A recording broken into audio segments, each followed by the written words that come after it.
Yan ba? Ah, spray pala.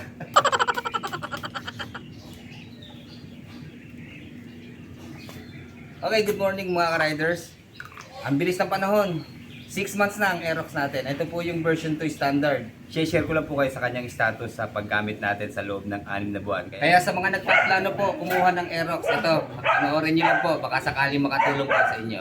Sa loob po ng 6 months, satisfied po tayo sa performance itong si Aerox version 2. Meron po siyang maximum power na 15.1 horsepower at 8,000 RPM at sa maximum torque naman po na 13.8 Newton meter at 6,500 RPM. So doon pa lang ho, sapat na sa akin yun at hindi naman ho tayo talaga karerista. Sa atin yun lang, maaasahan natin siya sa trabaho. Ihahatid tayo ng mas maaga pa sa oras na ini-expect natin.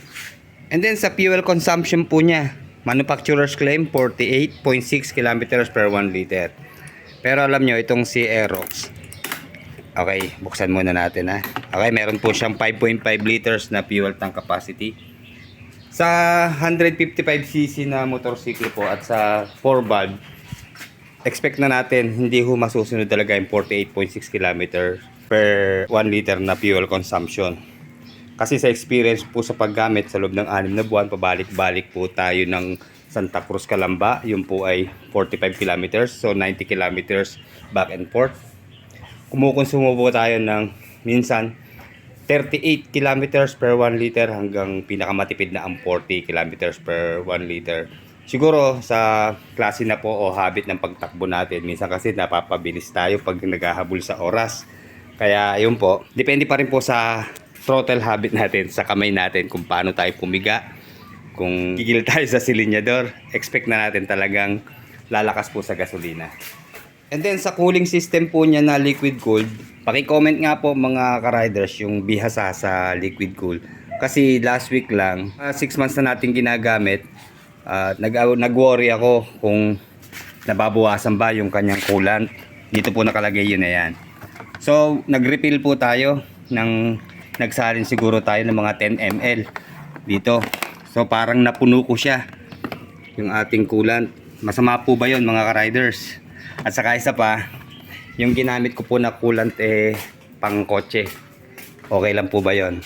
Pasensya na hat, hindi naman ho talaga tayo bihasa sa gantong mga maintenance ng ating motor. So ito po yung ginamit natin, ayan, top 1 na power coolant. So tingin ko naman okay rin naman to. Kaya lang ubos na. Yan lang nga mga ka-riders ha. Tatanong ko lang kung okay lang ba yung ganito parang puno na siya. Hindi ba ito makakasama? Ano po bang advantage o disadvantage nito? Comment down below lang po mga ka-riders. Salamat po. Bala ko po sanang maglagay ng food pad dito yung mga pang Aerox. Maraming mabibili kasi aftermarket. Lalo na Shopee, Lazada. Kaya lang inisip ko, abala pag halimbawang maglalagay nga tayo ng coolant, siyempre tatanggalin pa natin. Matrabaho. So okay na to. Itong wala muna. Pero maganda ho yung may ganon siyempre. Para anti-slip na rin. And then sa loob nga po ng 6 months, minsan napapasarap tayo ng takbo.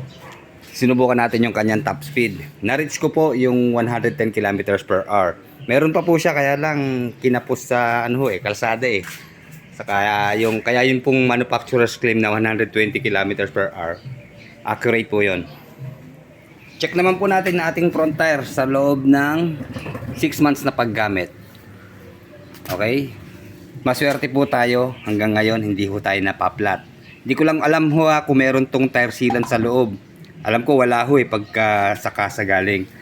Pero ewan lang comment nyo lang po kung meron po ba tong 110 by 80 by 40 na tubeless na gulong ni Aerox na IRC po ang brand. Kaya yan, medyo may mga battle scar na siya. Medyo dumudulas-dulas na rin. Pero ano to, goods pa po to. Siguro mga 80% pa po itong okay. Ano ho kasi, natakbo ito ng 90 kilometers a day 4 times a week. Kaya sa trabaho ko lang po ito ginagamit talaga. And then dito sa amin, kaya nakakatipid tayo o mas magastos. Si Are pa ito, paikot-ikot lang dito pag punta sa school, sa palengke, sa bayan, itong ginagamit natin. Pero sa trabaho ko talaga official ito si Aerox. Okay, puntahan natin yung rear tire. Itong ating favorite na size. 140 by 70 by 14. Okay, ayan. Kita na rin naman po yung kanyang bawas. O yan, medyo umano na rin siya. Lumipis na, hindi kagaya ng brand new. Siyempre, obvious naman, 6 months. At dire-diretsong paggamit.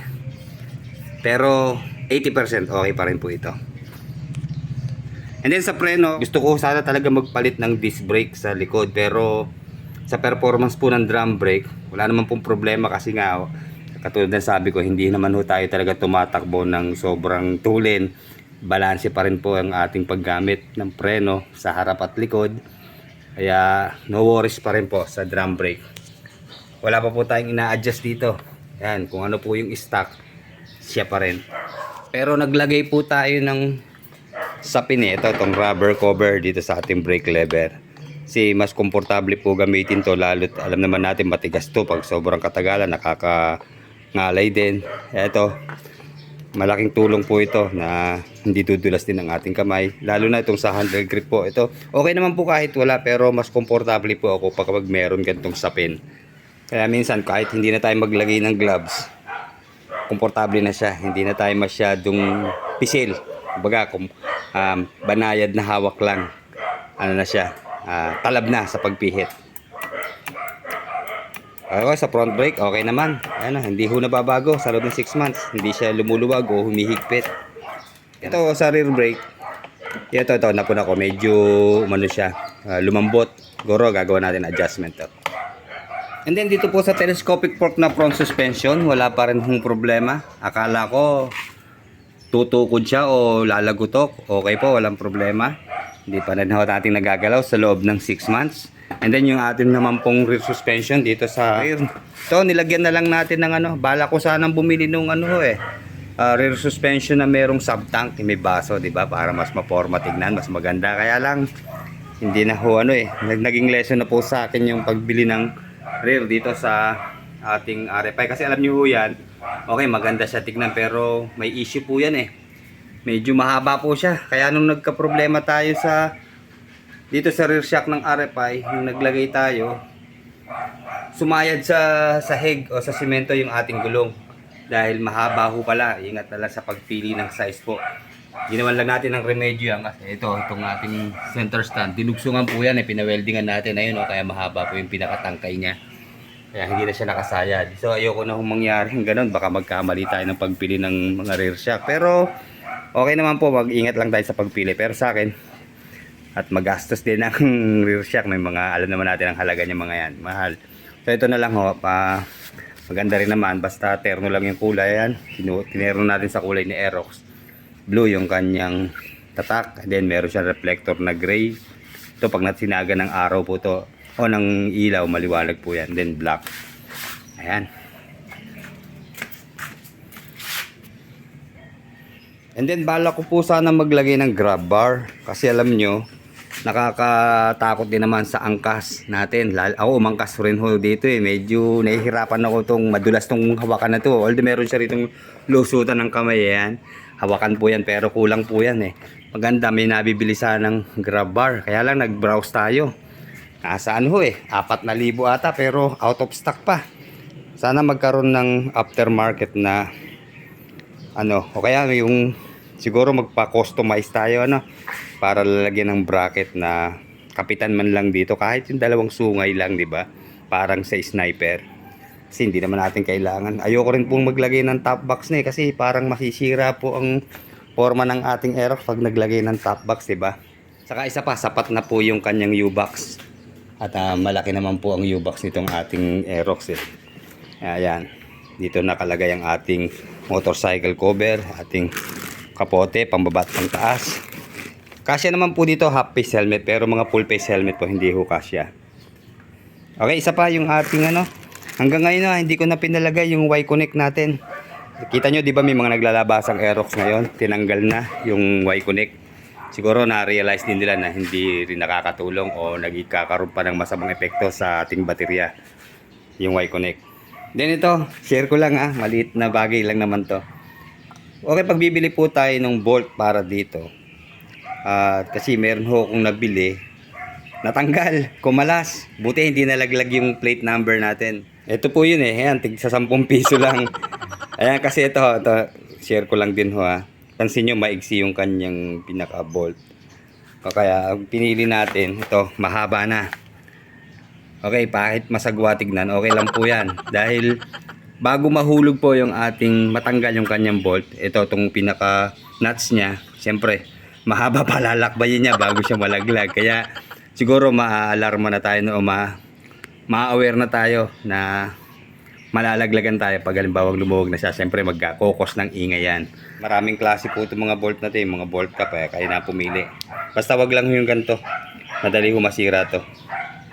Isa pa, nabangga to eh, may bumangga sa likuran ko, pingas agad to. Plastic lang po ito eh. And then sa muffler, no problem din, napakaswabe ng kanyang tunog, tahimik, hindi siya makalansing, burusko ang tunog kahit medyo lubog ang tunog niya, pero performance wise okay na okay po siya. Kaya wala po talagang tatalo sa stock. Kung gusto niyo po masatisfied, stay stock po tayo. Pero wala naman pong masama magpalit ng muffler, pero siguraduhin po natin na hindi maingay o yung lalabag sa regulation ng LTO.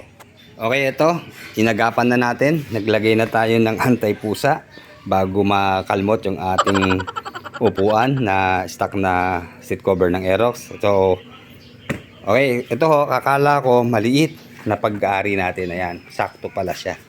Ayan, hindi na tayo kukuha.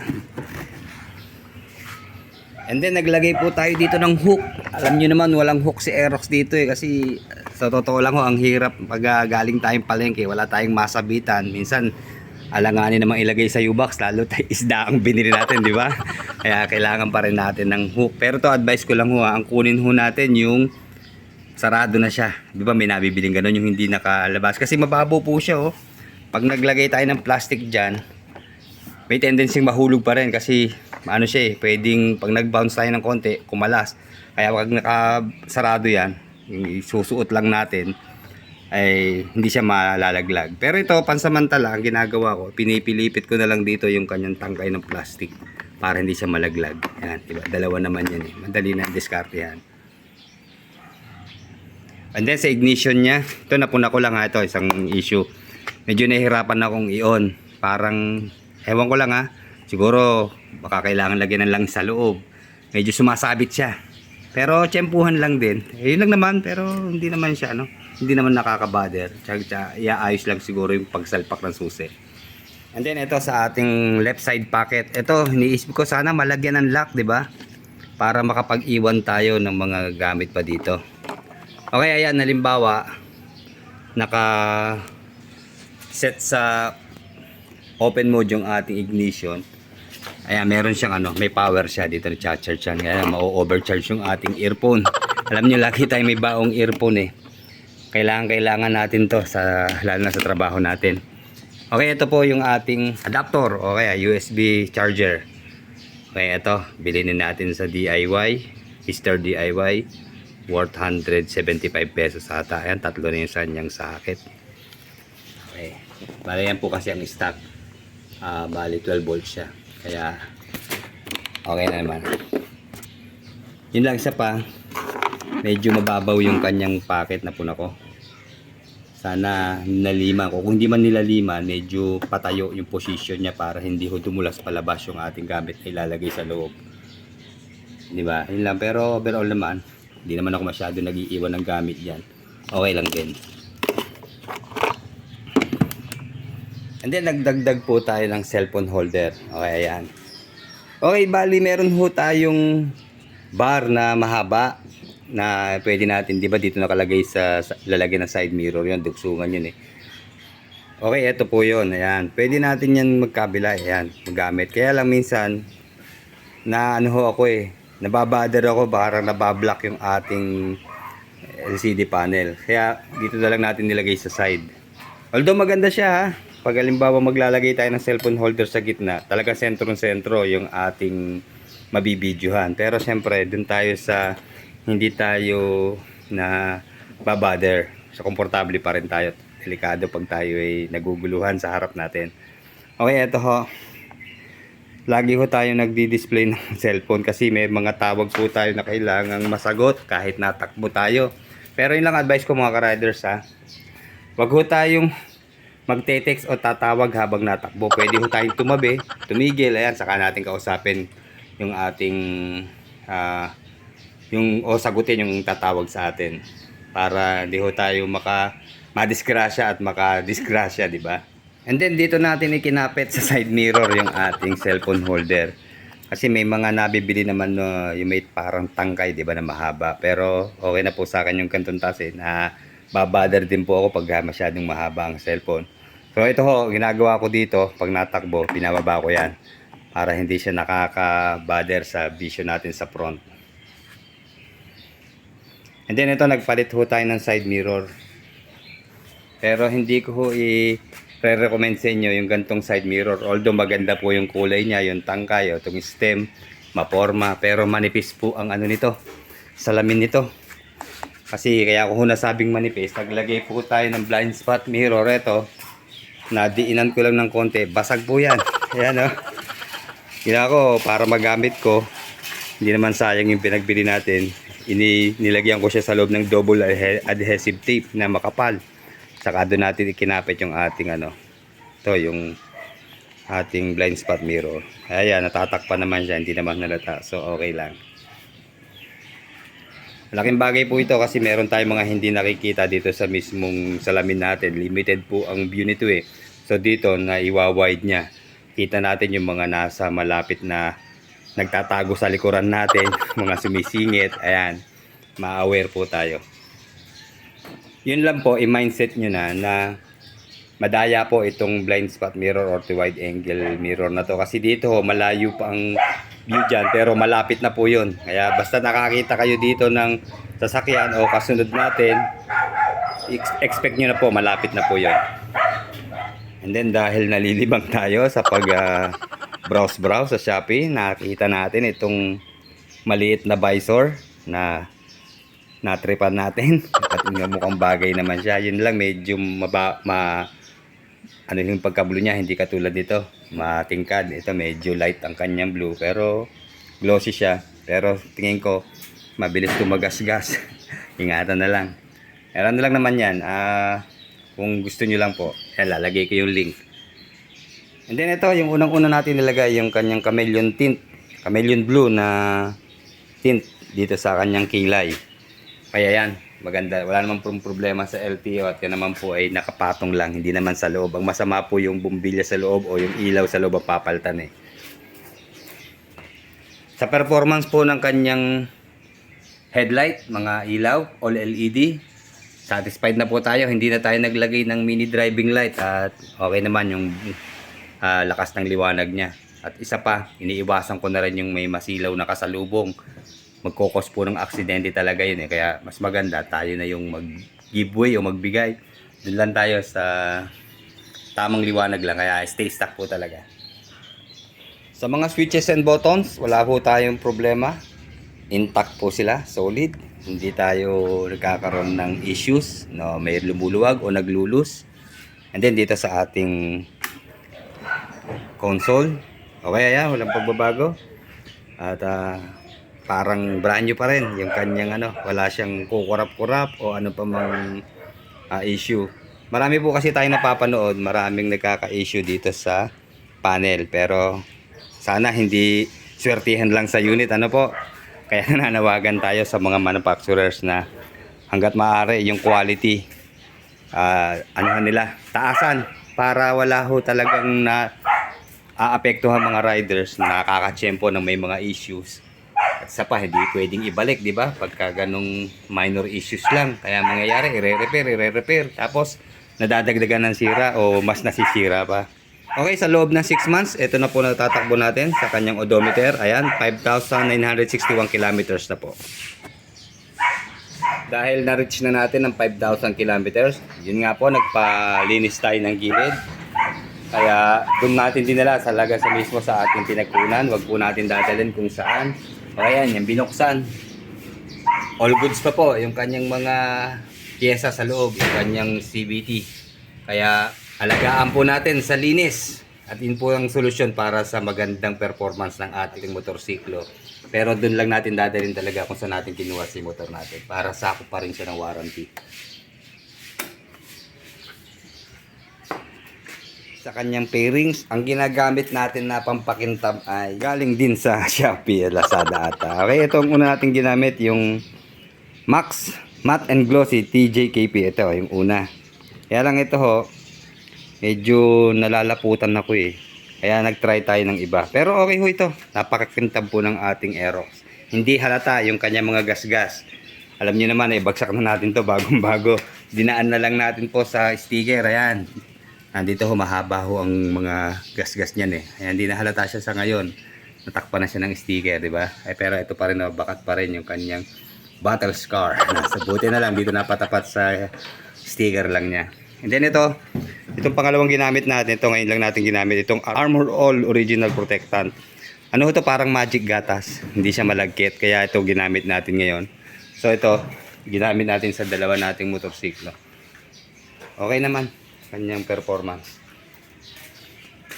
Hindi siya masyadong makintab, pero kagandahan dito, hindi rin siya malagkit.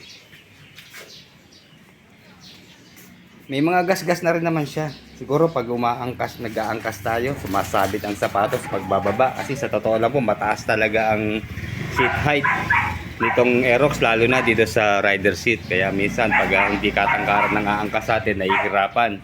Kailangan pa yata ng bangkito para makasampa. At saka nga pala, pinaka-importante, alagaan natin sa change oil. Itong sa Aerox, engine oil natin ay 900 ml ang capacity. So ito, sa akin ho, regular na paggamit, almost monthly nag-change oil po tayo. And then, meron po siyang gear oil capacity naman, huwag din kalilimutan. Na ito maganda, 100 ml lang kanyang gear oil, kaya tipid siya. Saka isa pa, hindi na tayo mahihirapan magsalin dahil yan, nakatayo yung kanyang pinaka salinan dito, di ba? Pero ang pagpapalit po ng gear oil, hindi siya sabay sa engine oil. Alternate po yan. Halimbawa, nakapag-change oil na tayo this month. So, sa pangalawang month na siya. Or pwede pa siguro hanggang after 2 months pa bago tayo magpalit ng gear oil. Depende na rin sa paggamit natin. Okay mga ka-riders, yun na lang muna. Pero samantalahin nyo po ngayon ha. Alam ko nagmura po ang Mio Aerox na standard version, itong version 2. Kasi yung sa akin po, ang monthly natin ay 5.5. Then may rebate na 200, kaya 5.3. Dadown ka ng 10k. So ngayon po, 10k pa rin naman po ang down payment. Pero nagmura po siya sa monthly, parang 5.3 na lang. Then may rebate, 5.1 na lang ang kanyang monthly. So almost 5,000 plus lang, may Aerox ka na. Basta yun lang, dire-diretso trabaho para may panghulog kung hindi kaya ng cash. At hindi naman po kayo magsisisi kay Aerox. Talagang ako po, personally satisfied po ako sa kanyang performance. Okay, hanggang dito na lamang po. Like, comment, and subscribe sa ating channel. Salamat po.